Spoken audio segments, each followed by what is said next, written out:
Chapter 10. Who's running? Kim's emotions were a whirlwind. What are you doing here? Anika's cheerful response about catching up did little to ease Kim's suspicions, which had plagued them all day. It's been so long since we hung out. I thought I'd come and take you to dinner, Anika announced, her words attempting to bridge the gap of time and silence that had grown between them. However, an eyelash came loose, a minor inconvenience that momentarily distracted from the underlying tension. Girl, my lash just fell off. Can you fix it for me? She asked Kim, battling a whirlwind of emotions. Kim retrieved her eyelash tool, a simple instrument that suddenly felt like a weighty symbol of her turmoil. Lay down on the lash bed, and I'll fix it, she instructed Anika, her voice steady despite the storm raging inside her. As Anika complied, laying back with an air of trust and vulnerability, Kim was struck by the gravity of the situation. Standing over Anika, tool in hand, a dark thought flickered through her mind, a fleeting impulse to take drastic action immediately. The tension between her duty as a beautician and her swirling emotions was palpable. As Anika settled comfortably on the lash bed, she looked at Kim and asked, "So, what have you been up to, girl?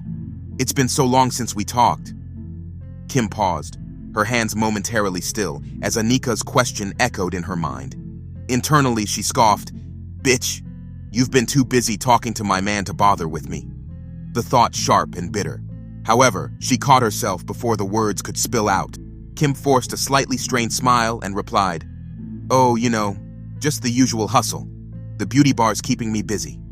Her voice was casual, betraying none of the resentment simmering beneath the surface. Kim redirected the conversation away from her feelings, maintaining professionalism despite the storm of emotions threatening to break through. As they continued their delicate dance of conversation, Kim subtly shifted the topic. "How's your husband doing? Still keeping the peace as our chief of police?" Her question was innocuous, a feigned interest in Anika's life that served a dual purpose: to steer the conversation away from treacherous waters and to probe for any shifts in Anika's demeanor. As they continued their delicate dance of conversation, Kim subtly shifted the topic. "How's your husband doing? Still keeping the peace as our chief of police?" Her question was innocuous. "Oh, he's good. Busy as always. You know how it is with him and his duty." Kim nodded, then ventured further. "It's crazy how some married women find themselves tangled up with other married men, as if the vows mean nothing." Her words were deliberate, laced with an undertone of accusation, a bait to gauge Anika's reaction to the subject of infidelity. Anika laughed it off, a nervous chuckle that failed to mask the unease Kim's comment sparked. "Yeah, it's a wild world out there. Some people can't seem to stay faithful," she said, her gaze drifting as her phone buzzed again. She glanced at it, then quickly set it aside, ignoring the call again. As they delved deeper into the treacherous topic of trust, Anika's offhand remark, "Yeah, these days you don't know who to trust?" unwittingly struck a nerve. Kim's composure shattered in an instant, her suppressed fury boiling over. "Yeah, like you," she retorted sharply, her voice thick with accusation. Anika, still reclined on the lash bed, was taken aback. Her confusion was evident as she attempted to sit up and face Kim directly. "Girl, what are you talking about?" she asked, genuinely perplexed by Kim's sudden hostility. Kim didn't hold back, her anger propelling her words like bullets. "Bitch, you know exactly what I'm talking about. You and Emmanuel have been creeping around, and I got proof." Her voice's intensity echoed off the beauty bar's walls. As Kim's accusations hung heavy, Anika's phone began to ring.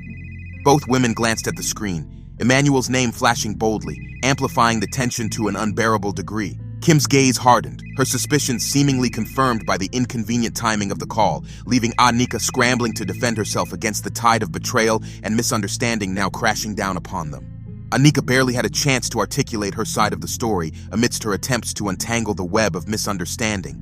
The air, thick with tension and unspoken accusations, gave no room for her explanations. Driven by a cocktail of betrayal, hurt, and a perceived confirmation of her worst fears, Kim had already crossed a line from which there was no return. Kim lashed out in a split second, fueled by a surge of raw emotion and without fully grasping the gravity of her actions. Initially intended for a delicate touch-up, the eyelash tool became the instrument of her rage. Anika was caught off guard and utterly defenseless, and she could only register shock as Kim dug the eyelash tool into her eye. Anika, propelled by adrenaline and sheer survival instinct, managed to push Kim away. Her phone skidded across the floor, marking the chaos of the moment. In the ensuing scramble, Both women, driven by fear and desperation, struggled towards opposite ends of the beauty bar. Anika, still in shock from the sudden violence, found momentary refuge in a storage room filled with beauty supplies and chemicals. Her heart pounded against her ribcage as she gasped for air, trying to comprehend the madness that had just unfolded. The once familiar setting of the beauty bar had transformed into a scene of confrontation, with every shadow now seeming to loom with threat. "Kim, listen, it's not what you think. Emmanuel and I..."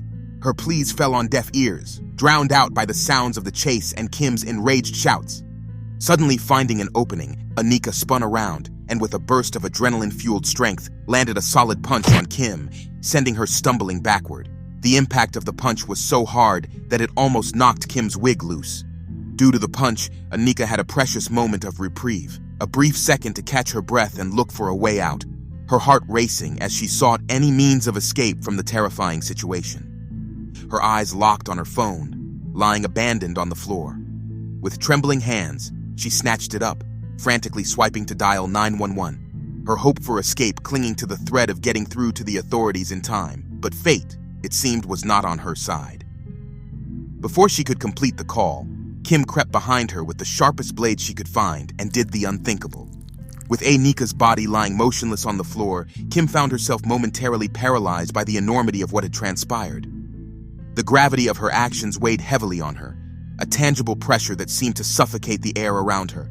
In a daze, she drifted toward her liquor cabinet, her movements automatic, driven by a desperate need to dull the sharp edges of reality. She poured herself a strong drink, the liquid burning down her throat, a fleeting respite from the turmoil inside her.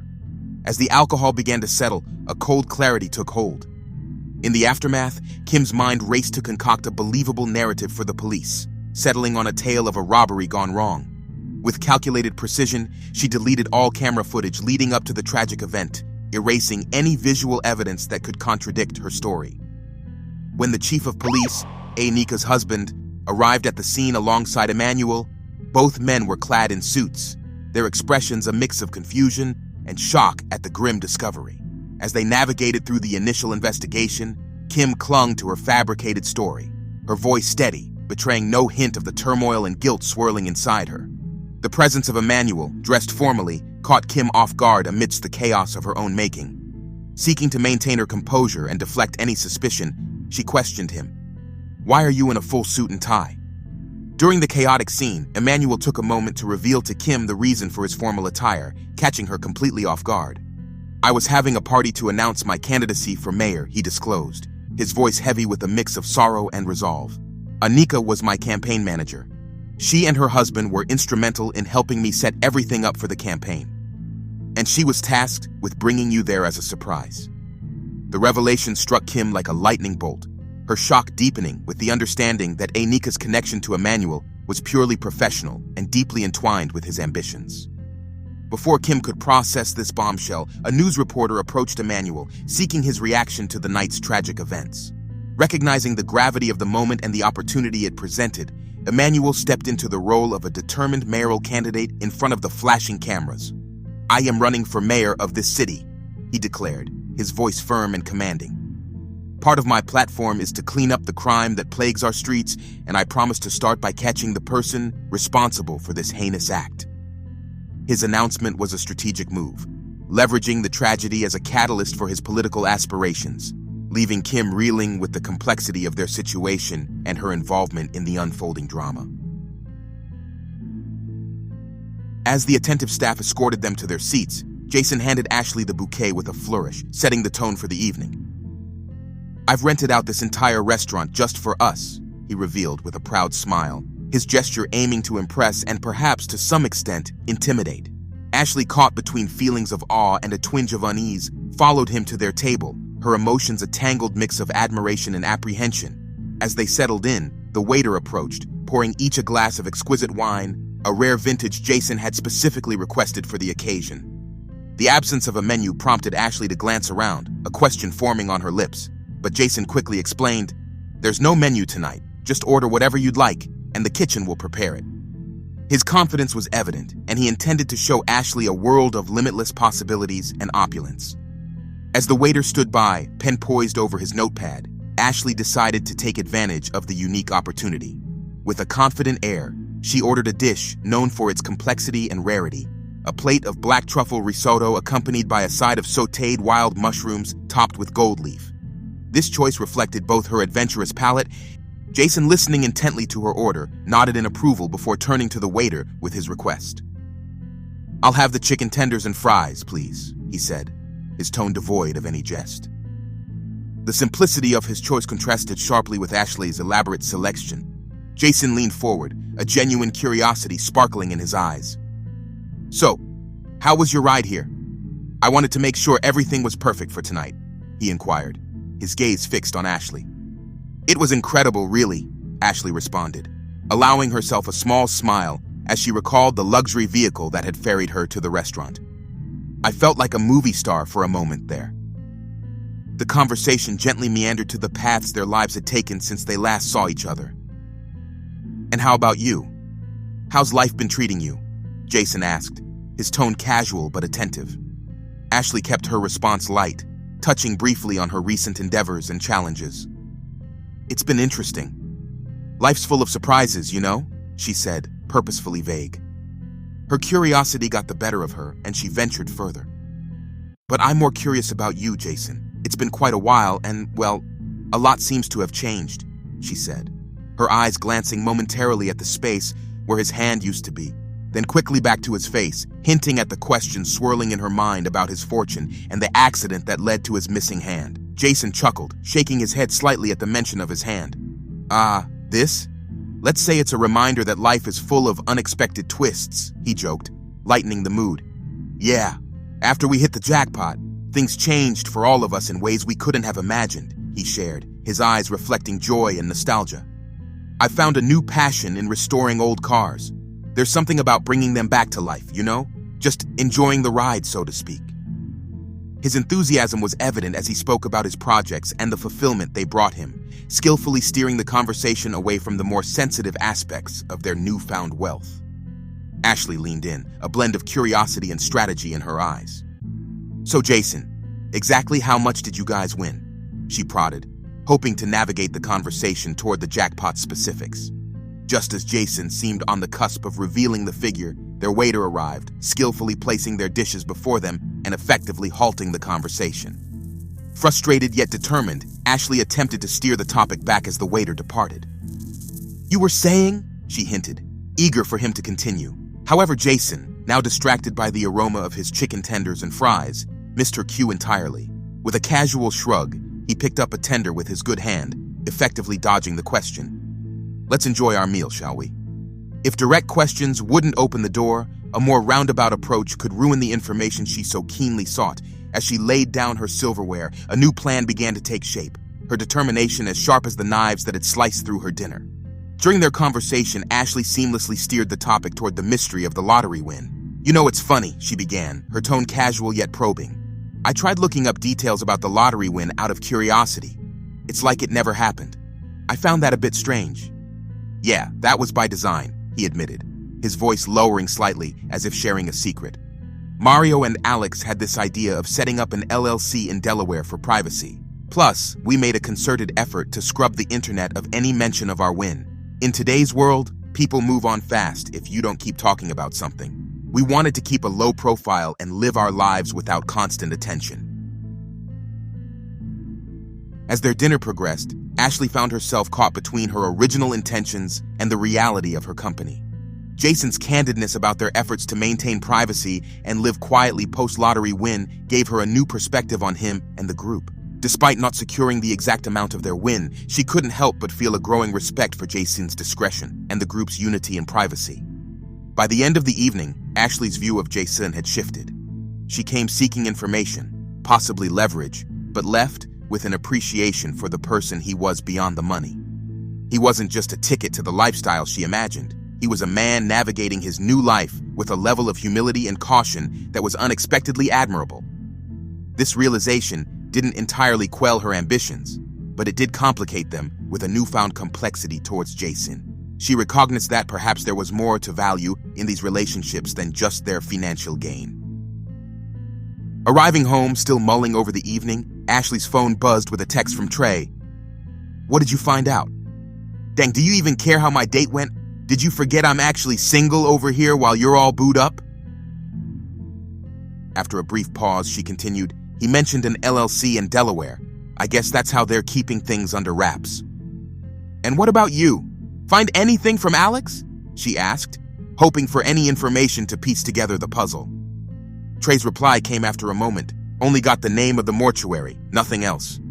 Ashley sighed, the disappointment palpable through the screen. Okay, well, I'll talk to you later. I'm sleepy, she concluded, setting her phone down. Despite the lack of concrete information, the night offered her a glimpse into Jason's character, complicating her feelings and approach toward the group. As she prepared for bed, her mind raced with the implications of what she had learned and how it might affect her strategy moving forward. Aware of the tension thickening the air between him and Ontario, Mario attempted to break the silence. I'm doing this for my daughter, he said, his voice earnest, hoping to find some understanding in Ontario's eyes. However, the look she shot back at him was icy, filled with disbelief and anger, a clear sign that his explanation fell short of justifying his unilateral decision. As they reached the entrance, Mario's daughter, eager to capture the moment, snapped a photo with her mom, oblivious to the tension. Her innocent act of posting it online starkly contrasted the complexity of emotions swirling around the adults. The sleek Mercedes Sprinter van rolled up, and Mario's daughter climbed in first, followed by Mary. Mario, attempting to mend the rift, extended his hand to Ontario, a silent plea for her to join them. But Ontario, her emotions boiling over, rebuffed him coldly. I'll find another way home because I'm not riding with y'all. Mario, taken aback, tried to coax her. Please get in the car, you are causing a scene. But Ontario's frustration had reached its peak. Causing a scene? She retorted sharply. You are moving your ex-girlfriend in our house, and now you're saying I'm causing a scene? Fuck you. Mario, realizing the futility of further persuasion, resigned. Okay, it's late. Take some time. I'll see you at the house. As she turned away, the coldness in Ontario's eyes spoke volumes, marking a significant rift that wouldn't be easily bridged. Ontario's frustration bubbled over as she got into Tara's car, her voice a mix of anger and disbelief. Can you believe this? Mary's managed to weasel her way into our home. And frankly, I don't trust that bitch one bit, she vented, the words spilling out in a heated rush. Living under the same roof is going to be a nightmare. I swear I'm so mad at Mario right now, I could punch him in his dick, that fucking bastard. Can I crash at your place for a few days? I need some space before I lose it. Tara's response was immediate and supportive. Girl, you know my home is always open to you. And yeah, we all need to keep an eye on Mary and Michelle. It sounds like a mess waiting to happen, she agreed, her voice laced with concern and a hint of resolve, acknowledging the situation's complexities. Just come over and we'll figure this out together. It would be best if you didn't have to deal with all this drama alone.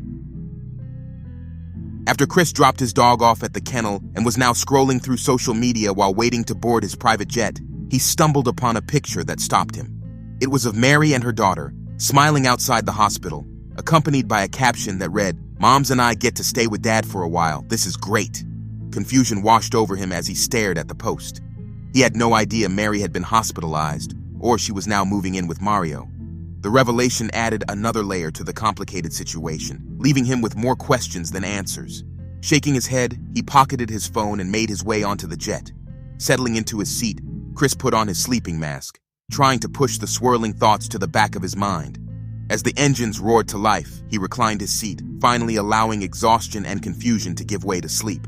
The flight would give him a brief respite from the drama, a moment of peace before facing whatever awaited him upon his return. It had been a few days. Despite its recent launch, Emmanuel's mayoral campaign saw an unexpected poll surge. His message resonated with the city's residents, promising a blend of technological innovation and a firm stance against crime. Seeking to capitalize on this momentum and address the recent tragedy, Emmanuel called Ladarius. I need your expertise. Can you help me find Anika's killer? He asked, his voice heavy with the weight of responsibility. Ladarius, known for his strategic mind and private security firm, agreed without hesitation. You've got my full support, E. We'll find who did this. Meanwhile, Alex and Olivia found themselves in front of the television, discussing the latest developments. Emmanuel running for mayor was a surprise, but I think it's what this city needs, Olivia said, her eyes fixed on the screen. Alex nodded in agreement. Yeah, and with his tech background, He could modernize things around here. Plus, stopping the crime wave would be a huge relief. Alex's thoughts then drifted to a recent call from Trey, a friend he hadn't heard from in a while. Trey called me a few days ago and wants to catch up. Feels like he's reaching out after a long time, he mused, unsure of Trey's sudden reemergence but open to reconnecting. Michelle watched the news at a local bar, Emmanuel's face dominating the screen as the leading candidate.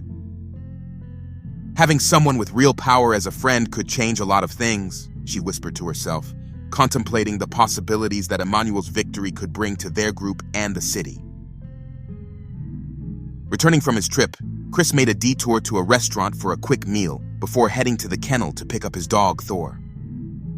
The sight of police at the kennel immediately struck him as odd. Approaching the counter, he announced his arrival to pick up Thor, only to be met with a grim expression from the employee. "Sir, we were broken into by a dog-freeing activist group last night. They released most of the dogs and several ran away," the employee explained, regret lacing his voice.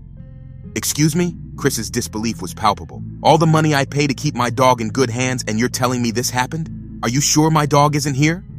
As he pressed for answers, a beep from the tracker on Thor's collar grabbed his attention. He announced his intent to take legal action against the kennel for negligence and hurried to the park location indicated by the tracker. Upon arrival, Chris found the tracker and an attached phone with a message instructing him to play a video. Concern washed over him as he braced himself for what he was about to see, fearing for Thor's safety amidst the chaos of the break-in and the uncertainty of his whereabouts. Chris, seething with anger, watched the video intently. On the screen, Mario appeared with Thor's leash in hand in a vast open park by a massive cliff. The sight of his dog with Mario infuriated Chris beyond measure. "I got your bitch!" Mario taunted through the camera, a smirk visible on his face. He then turned the camera to show the sheer drop of the cliff beside them, a dangerous and heart-stopping sight. Glued to the screen, Chris felt his heart pound against his chest. "You better not kill my fucking dog, goddammit!" Filled with fear and anger. The moment he was in suspense, time slowed down as Mario's arm tensed, ready to launch the ball toward the cliff's treacherous drop. Then in an instant, as if to draw out the torment, the video cut to black. The abrupt end of the video left Chris in a state of suspense, his eyes locked on the now dark screen, heart racing with a cocktail of fear and fury. The eerie silence of the park around him only amplified the pounding in his chest. As the reality of Mario's calculated threat sank in, a surge of adrenaline fueled Chris's resolve. With his fists clenched and breaths coming in sharp, he let out a vehement scream into the void. "I'm going to enjoy killing you!"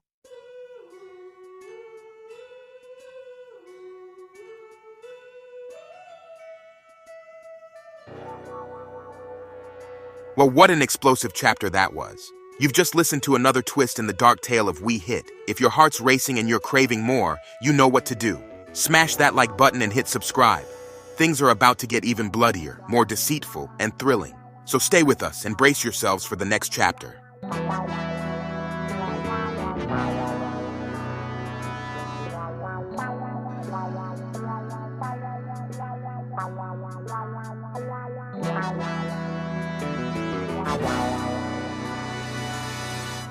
Wow.